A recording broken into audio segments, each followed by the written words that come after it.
دیکھو تو صحیح یار ہے وَإِن تَعُدُّوا نِعْمَتَ اللَّهِ لَا تُحْصُوهَا ہے، وہ تو قرآن میں کہہ رہے ہیں تو اول تو ٹائم ہی نہیں، اگر کبھی تو بیٹھ جائے تو پھر بھی ہماری نعمتیں نہیں گن سکتا حضرت۔ ہاں دیکھو تو صحیح یار اس نے کتنا کرم کیا، اس نے کتنا فضل کیا۔ اور یہی دیکھو حضرت، یہ کیا کم نعمت ہے کہ میں انسان بنا دیا ہے؟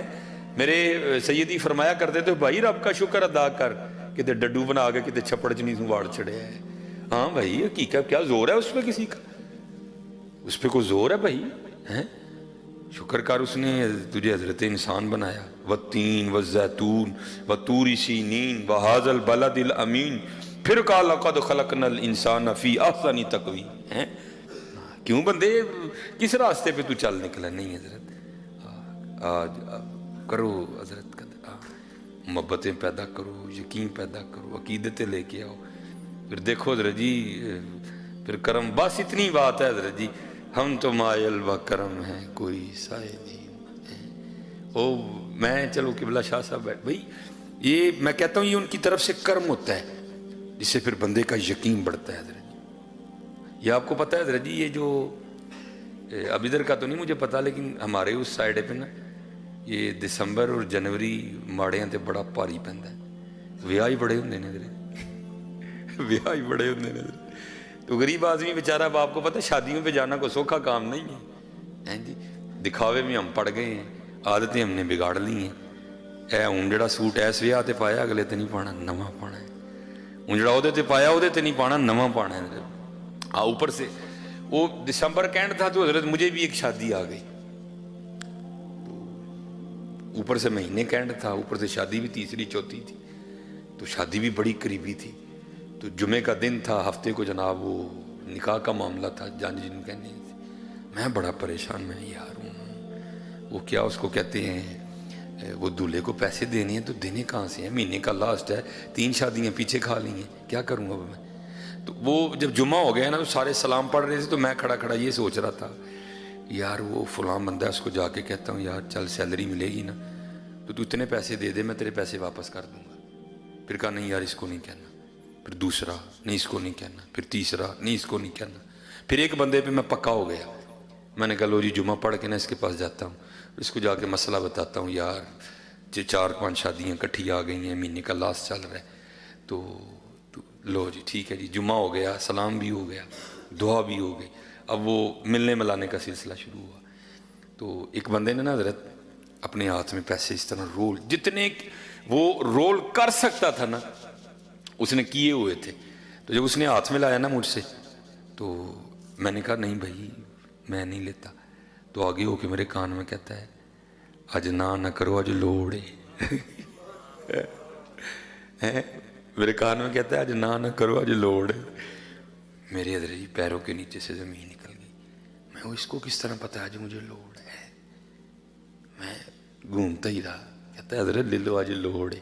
اچھا میں نے کہا چلو، بہرحال میں نے پکڑ لیے، وہ مل ملا لیا۔ جب میں باہر گیا نا تو میں اب وہ جو میری مطلوبہ شخصیت تھی میں اس کی طرف بڑھنے لگا، کیونکہ مجھے تھا بڑا بھی ہوگا تو 500 ہوگا، یا بڑا بھی ہوگا تو 1000 ہوگا، اتنا ہی ہوگا نا، کیا اور ہوگا، لیکن مجھے تو ذرا زیادہ درکار ہے۔ لو جی بھی دل میں خیال آیا یار ویکھاں تو صحیح بھلا کنے نے، اور اللہ کی قسم قربان جاؤں ان کی عطاؤں پہ، جو کھول کے دیکھا جتنے سوچے تھے اتنے بھیجے تھے انہوں نے، جتنے سوچے تھے حضرت انہوں نے اتنے بھیجے تھے۔ ہاں حضرت جی کبھی تو صاحب پوچھیں گے کون کھڑا دربار ہمارے، وہ چلے ہو کے تو دیکھو ان کے، ہیں ہو کے تو دیکھو ان کے، دیکھو کی نہیں کر دے حضرت۔ بھائی مسلم لیگ کے بندے پہ اوکھا وقت آئے پہنچتے ہیں، اگلے کیوں نہیں پہنچتے؟ پی ٹی آئی کے بندے پہ اوکھا ویلا آئے پہنچتے ہیں کہ نہیں پہنچتے؟ اگر یہ دنیا دار منوس پہنچتے ہیں تو قربان جاؤ پھر مدینے والی سرکار کی شان پہ ہیں وہ نہیں پہنچیں گے حضرت جی؟ تو آ تو صحیح، باندھ تو صحیح۔ یہ رود الریاحین امام یافعی رحمۃ اللہ تعالی نے لکھی۔ اب فرماتے ہیں کوئی بزرگ تھے تو انہوں نے اپنے واز میں نا ہارون الرشید کے لیے سخت کلمات بولے، ایجنسیوں کا بندہ اندر ہی بیٹھا ہوا تھا، اس نے جا کے ہارون الرشید کو کہا، انہوں نے کہا جی جمعے جی آج حضرت صاحب نے تاڑے خلاف بڑے سخت لفظ بولے نے۔ بادشاہ وقت تھا، فرمایا اٹھا لاؤ ان کو۔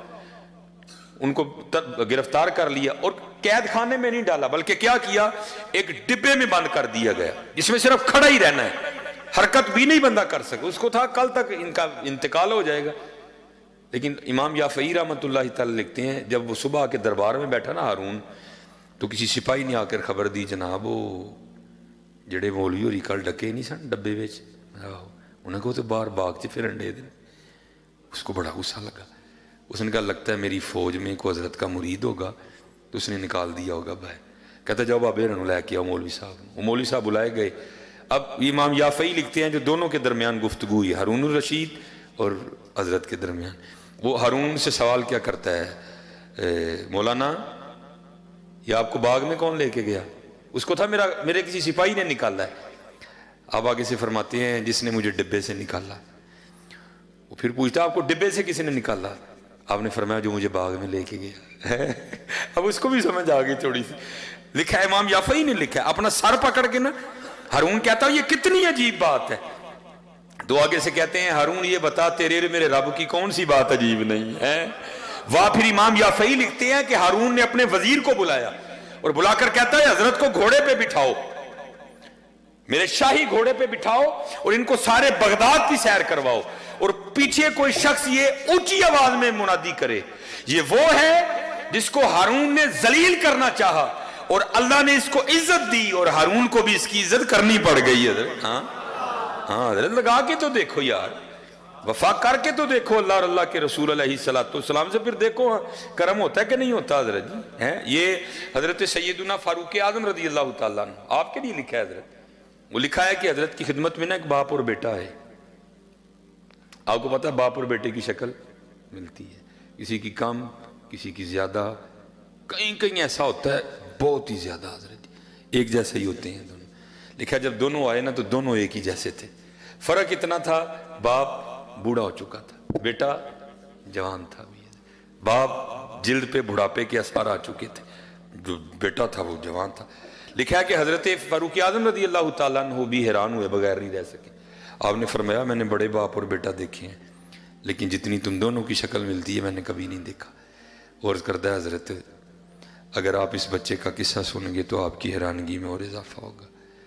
آپ نے فرمایا پھر سنا۔ عرض کرتا ہے حضور میں ایک تاجر ہوں اور اکثر تجارت کی غرض سے 4 ماہ 5 ماہ 6 ماہ کے لیے اپنے گھر سے دور رہتا ہوں۔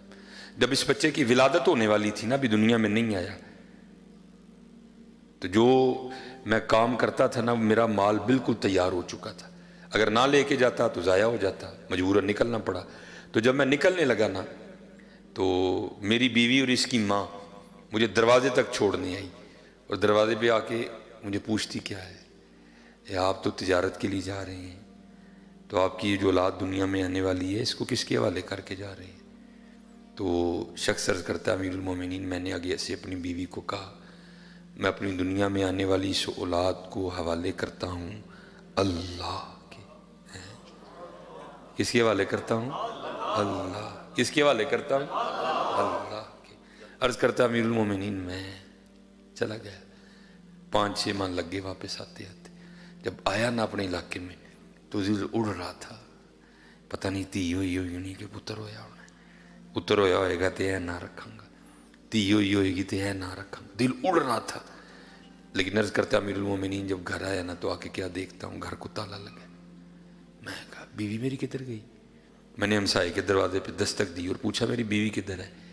وہ آگے سے کہتا ہے بھائی بات یہ ہے کہ جب بچے کی ولادت کا وقت قریب آیا نا تو تیری بیوی درد ذہ کی شدت کو برداشت نہیں کر سکی، تو اس درد کی وجہ سے اس کا انتقال ہو گیا۔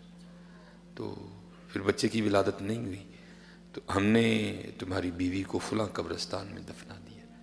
ایک شخص ساتھ گیا، اس نے قبر کی نشاندہی کی، میں نے تلاوت قرآن کریم کی، اپنی بیوی کی بخشش و مغفرت کے لیے دعا کی، گھر آ گیا، زور پڑی، عصر پڑی، مغرب پڑی، عشاء پڑی، چارپائی پہ لیٹ گیا۔ میرے دل کے اندر یہ خواہش پیدا ہوئی کہ میں پھر بیوی کی قبر پہ جاؤں اور جا کے نہ پھر میں قرآن پڑھوں، اس کے لیے دعا کروں۔ آپ کو پتہ ہے حضرت دن کے وقت ڈر کے مارے قبرستان کوئی نہیں جاتا، تو رات کو جانا کو سوکھا کام ہے، لیکن کیا ہے وہ کہتا ہے قدرت کھینچ رہی تھی، نہ چاہتے ہوئے بھی چلا گیا۔ جب اپنی بیوی کی قبر پہ پہنچا نا تو جا کے کیا دیکھتا ہوں، بیوی کی قبر سے شعلہ روشن ہے، آگ نکل رہی۔ میں بڑا گھبرایا، یہ تو بڑی صوم و صلات کی پابند تھی، باحیا خاتون تھی، میری بڑی تابعہ دار تھی، ذاکرہ تھی، عابدہ تھی، صالحہ خاتون تھی، اس کی قبر میں کیوں آگ لگ گئی؟ حضرت اب تو ہم قبر دوسرے انداز سے ہوتے ہیں، پہلے قبر ہی ہوتی تھی سامی، ٹھیک ہے جی، قبر، پھر اندر جا کے سائڈ کو پھر آگے کا گڑھا، اس میں پھر میت کو رکھا جاتا تھا۔ اور کرتا امیر المومنین، میں نے قبر کھولی، مٹی نکالی، اندر گیا، اینٹیں لگی تھیں، اینٹیں اتاری تو کیا دیکھتا ہوں، قبر میں میری بیوی کا مردہ وجود پڑا ہے، اور اس کے ساتھ یہ بچہ کھیل رہا ہے جس کو آپ دیکھ کے حیران ہو رہے ہیں کہ ادھی شکل تیرے نہ بڑی مل دی ہے۔ میں بھی بڑا حیران ہوں، یہ کیا ہے؟ میں نے بچے کو نکالا، سینے سے لگایا، قبر سے باہر نکلا تو غیب سے آواز کیا آئی، بندیا تو جاندے ہیں دروازے تے کھلو کے کہہ کے گیا سے، یا اللہ میں دنیا چاہنے والی اپنی اولاد نو والے کرنا وا، اللہ دے ساڑے والے کر کے گیا ہے، زندہ دین دے سا بوڑھی ساڑے والے کر کے جاندہ بھی تینوں زندہ ہی دینی سی ہے، وہ کر کے تو دیکھو یار، کر وَمَن يَتَوَکَّلْ عَلَى اللَّهِ فَهُوَ حَسْبُهُ، کرو تو صحیح یار، کیوں بھاگ رہے ہیں حضرت؟ کرو تو صحیح حضرت، پڑھ کے تو دیکھو یار، اللہ پڑھ کے تو دیکھو، دیکھو پھر ہوتا کیا ہے، بڑا زور ہے حضرت اس نام میں، اللہ۔ اور میں آپ کو حقیقت بتا رہا ہوں حضرت، جنہوں نے پکایا نا اس کو، ان کو پھر ضرورت نہیں۔ حضرت سیدنا سالم بن عبداللہ، لکھا ہے کہ حضرت طواف کر رہے تھے، منصور آ گیا بادشاہ وقت، جی اسی تہارے والے وظیفے پہ پڑھنے ہیں یار، کہتے کسی اہم میں نے یاری لگ جائے، آیا کیسے لوگ تھے یار۔ وہ جب آیا نا منصور تو کیا ہوا، بڑے لوگوں نے طواف چھوڑ دیا اور منصور کو پروٹوکول دیا، لیکن حضرت سالم بن عبداللہ رحمۃ اللہ رضی اللہ تعالیٰ آپ اسی طرح حضرت جی محویت کی کیفیت میں بیت اللہ کا طواف کرتے رہے۔ بادشاہ وقت تھا، اس کو بڑا غصہ لگا، اس نے کہا اے سالم نے مجھے پروٹوکول کیوں نہیں دیا؟ لیکن حضرت کا ایک روب تھا، عمل کا بڑا روب ہوتا ہے قبلہ، بڑا روب ہوتا ہے عمل کا۔ اب سمجھ نہ آئے کروں کیا، اس نے دنیا دار تھا نا، داؤ چلا اس نے کہا لے جی پھر کوئی ہی پتہ سٹنے ہیں کہ حضرت بھی ذرا نا ذرا میرے منن والے جو جان کیا کرتا ہے، طواف کرتا کرتا نا حضرت کے قریب آ گیا اور آ کے عرض کرتا ہے حضور یہ لوگوں نے میرے پروٹوکول کے لیے طواف ترک کر دیا، آپ نے ترک نہیں کیا، مجھے آپ کی بات بڑی پسند آئی ہے، میں بڑا خوش ہوا ہوں، بادشاہ وقت مانگے کیا مانگتے ہیں۔ اور حضرت کھڑے ہو گئے، فاروقی خون نے جوش مارا، آپ نے فرمایا اوے منصور تجھے شرم نہیں آتی، وہ تو اللہ کے گھر میں کھڑا ہو کے مجھے دعوت گناہ دیتا ہے؟ وہ گھبرا گیا، اس نے کہا حضور میں نے تو کہا منگو کی مانگ دے ہو، اس میں دعوت گناہ کہاں سے آ گئی؟ آپ نے فرمایا اس سے بڑا اور گناہ کیا ہے، وہ میں اللہ کے گھر میں کھڑا ہو کے اللہ کو چھوڑ کے تجھ سے مانگوں، ہائے ہائے، اس سے بڑا اور گناہ کیا ہے کہ میں اللہ کے گھر میں کھڑا ہو کے اللہ کو چھوڑ کے تجھ سے مانگوں؟ آپ نے یہ کہا کہ پھر طواف شروع کر دیا، وہ بھی طواف کرتا رہا۔ حضرت نے طواف ختم کیا، نوافل پڑھے، مقام ابراہیم پہ آب زمزم شریف پیا، حضرت نکل گئے، منصور بھی پیچھے گیا حضرت کے۔ جب لکھا ہے حضرت حدود حرم سے باہر نکل گئے نا تو اس نے پھر آ کے حضرت کا ہاتھ پکڑ دیا، عرض کردہ حضور غلطی ہو گئی معافی دے دیو، ٹھیک، عرض کردہ حضور ہوں تو تسی مسجد چو باہر آ گئے ہو نا، ہوں منگو کی منگنا جی؟ آپ نے فرمایا اچھا چل پھر اب تو ہی بتا، تو سے دنیا مانگوں کہ دین مانگوں؟ اور کردہ حضور دین کے تو آپ خود بادشاہ ہیں، مجھے تو اللہ نے دنیا عطا کی ہے تو دنیا میں سے کچھ مانگیں۔ آئے آئے رو پڑے حضرت۔ آپ نے فرمایا جس نے دنیا بنائی ہے میں نے کبھی اس سے نہیں مانگی، تجھ سے کس طرح مانگ